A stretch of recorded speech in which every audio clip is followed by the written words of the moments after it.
Hello everyone. सो आज हम differentiability cover करेंगे और डिफरेंशिएबिलिटी के बेस्ड जितने भी क्वेश्चंस है सभी को कवर करेंगे इस वीडियो में। तो डिफरेंशिएबल एट अ पॉइंट क्या बोल रहा है? Let f be a real valued function defined on an interval I a to b is an a b subset of r, then the function f is said to be differentiable at an interior point c belongs to I if limit x tends to c fx minus fc by x minus c exist।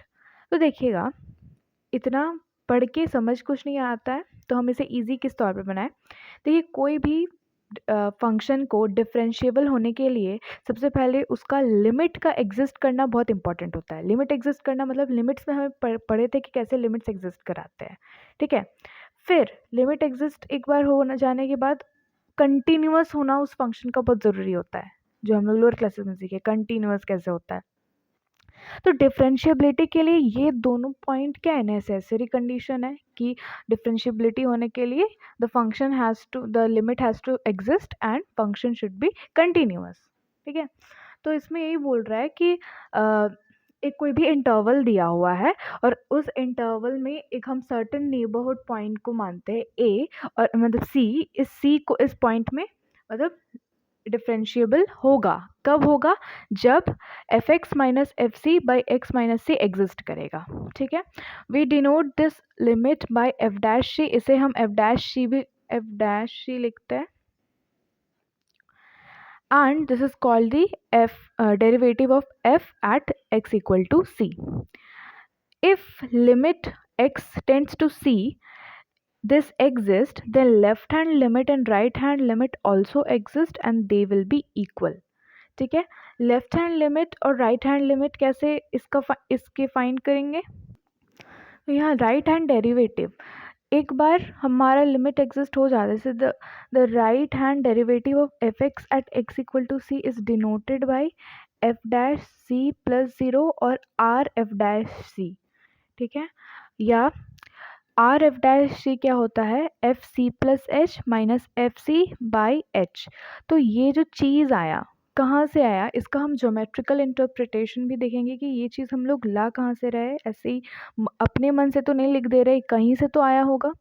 Left hand derivative देख लेते हैं पहले।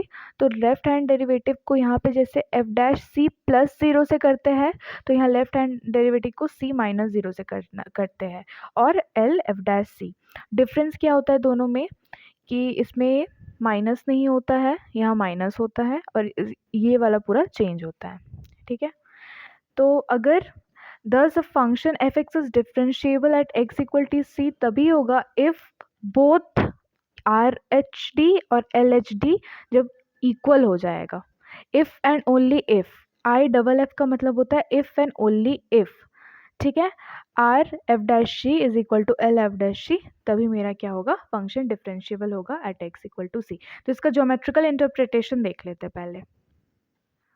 तो geometrical interpretation को हम graph के तरह से समझेंगे।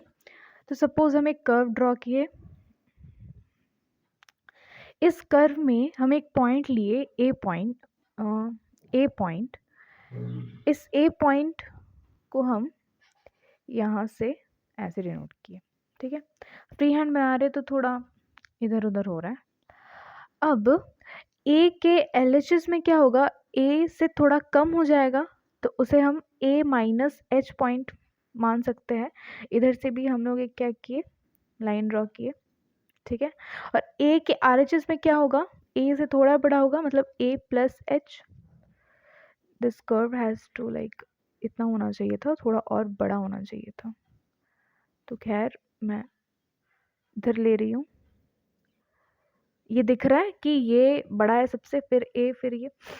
तो अब क्या करते हैं कि ये अगर एक्स एक्सेस पे मेरा ए माइनस एच है तो मेरा ये लाइन क्या हो जाएगा? F A minus H.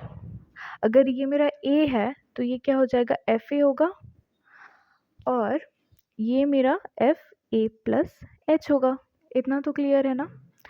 अब हम देख रहे हैं कि अगर हम इससे एक टैंजेंट ड्रॉ करें, इस कर्व से एक टैंजेंट ड्रॉ करें अगर हम, तो एक टैंजेंट ड्रॉ हो रहा है, ठीक है। अब इस पे हम बाय ज्योमेट्री क्या कर रहे हैं देखिए। तो बाय ज्योमेट्री हम क्या किए, इसको इधर कंस्ट्रक्शन से अगर हम देख रहे हैं तो ये वाला जो मेरा एंगल है इसको हम पॉइंट दे देते हैं बी, इसको ए, इसको सी, ठीक है। तो ये अगर हम इसमें tan थीटा ले, इस ट्रायंगल में tan थीटा ले अगर, तो tan थीटा क्या हो जाएगा मेरा, tan थीटा हो जाता है p बाय, एक मिनट, प्रशांत हरी, तो ये एक ट्रिक है लर्न करने का। तो p बाई बी होता है tan, तो p बाई बी tan होता है, तो इसमें मेरा परपेंडिकुलर AC है और मेरा बेस क्या है BC, तो AC परपेंडिकुलर है, तो AC बाई BC, ठीक है।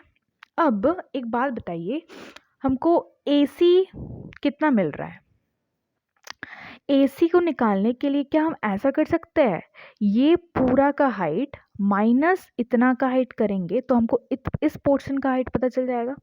ये पूरा का हाइट हमारा क्या है, एफ ए प्लस एच है, तो F a plus H minus ये पूरा का हाइट, और ये पूरा का हाइट क्या है, ये वाला पॉइंट जो बी का नीचे जो ए है यही तो मेरा इसका हाइट है, तो एफ ए ही तो मेरा हाइट है, तो एफ ए, तो इतना मेरे को ये मिल रहा है। और ये जो नीचे बेस है वो क्या है, देखिए यहाँ ए है, तो यहाँ हम लोग एक ए से क्या ए प्लस एच किए हैं, मतलब इससे भी अगर इसको हम घटा रहे हैं तो a प्लस एच माइनस से a कट रहा है, इतना हाइट हमको क्या बच रहा है h, तो ये मेरे को h बच रहा है, तो मतलब मेरा AC हो रहा है f a plus H minus f a by b c, क्या हो रहा है h, ठीक है। यही हमारा क्या है, ज्योमेट्रिकल इंटरप्रिटेशन से हम लोग यही कंक्लूड किए कि हमारा tan थीटा इतना आ रहा है, यही हम लोग डिफरेंशिएबिलिटी में यूज कर रहे हैं। जैसे कि आप देख रहे हो यहाँ पर f C plus H minus F C by h, f a plus H minus f a by h, ठीक है, यही तो यूज किए वहाँ पर, है ना। तो ये हम लोग ज्योमेट्रिकली देख लिए कि कैसे हम इसे लाए। और तो जैसे इसमें बोले कि राइट हैंड डेरिवेटिव का ये होता है और लेफ्ट हैंड डेरिवेटिव का डिफरेंस क्या होता है, खाली लेफ्ट हैंड डेरिवेटिव अगर आप मानिए ना, अगर हम ऐसे ही देख के कर रहे हैं, अगर हम लेफ्ट हैंड डेरिवेटिव इस चीज़ का निकाल रहे हैं, अगर हम LHS का निकाले तो LHS में क्या हो जाएगा, पर इतना इतना बाय इतना, मतलब ये अगर हम इधर थीटा मानते हैं तो दिस बाय दिस, ठीक है। तो इसको निकालने के लिए मेरे को एफ ए माइनस एच करना पड़ेगा और डिवाइडेड बाय क्या होगा, एफ ए होगा, है ना। तो ये भी करके दिखाई दे रहे हैं यहाँ पर, जैसे थीटा माने इसमें tan थीटा अगर इस ट्रायंगल में हम लोग देंगे तो tan theta is equal to, इस ट्रायंगल को नेम कर लेते हैं, यहाँ पे O कर लेते हैं, यहाँ पे P कर लेते हैं, इन ट्रायंगल इतना BP बाई OP, तो BP क्या हो जाएगा मेरा, F A minus f A minus H divided by OP, OP मेरा क्या है माइनस एच है, राइट, क्योंकि ए माइनस से जब करते हैं तो हमारे पास ए कैंसिल हो जाता है और हमारे पास बचता क्या है माइनस एच, ठीक है।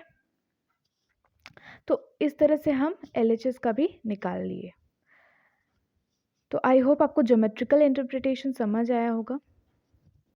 तो हम लोग जान लेते हैं by the using of graph कि कौन कौन सा ग्राफ डिफरेंशिएबल हो सकता है, कौन कौन सा डिफरेंशिएबल नहीं हो सकता है। तो मैं यहाँ पर कुछ ग्राफ्स बना रही हूँ।